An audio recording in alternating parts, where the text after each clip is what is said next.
ముఖ్య అతిథిగా విచ్చేసినటువంటి రెవెన్యూ గొంతుక లచ్చిరెడ్డి గారికి, మరొక చిచ్చర పిడుగు అన్న రామకృష్ణ గారికి, అట్లాగే రెవెన్యూ డిపార్ట్మెంట్లో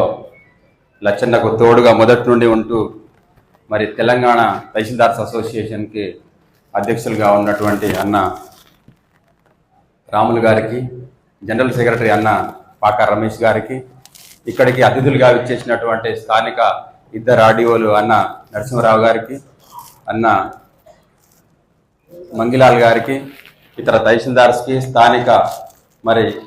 అన్న అశోక్ అన్న జనరల్ సెక్రటరీ గారికి, ఇక్కడికి విచ్చేసిన ఇతర టీజీఆర్ఎస్ఏ, టీజీటీఏ మరియు డిప్యూటీ కలెక్టర్ అసోసియేషన్ బాధ్యులందరికీ, ఇక్కడికి విచ్చేసిన రెవెన్యూ మిత్రులందరికీ కూడా పేరు పేరున ఈ సాయంకాలం వందనాలు తెలియజేస్తూ చాలా సంతోషం. మరి ఇంతటి చక్కటి ప్రోగ్రాంని ఉమ్మడి ఖమ్మం జిల్లా తరఫున నిర్వహిస్తున్నటువంటి రవీణ మరియు అశోక్ గారి టీంకి అభినందనలు తెలియజేస్తూ, అన్ని సమస్యలు అందరికీ తెలుసు. మరి గత ప్రభుత్వంలో మనం ఏ విధంగానైతే మరి ఇబ్బందులు పడ్డామో, మన శాఖ ఏ విధంగా నిర్వీర్యమైందో, ఎన్ని బాధలు పడ్డామో మీ అందరికీ తెలుసు.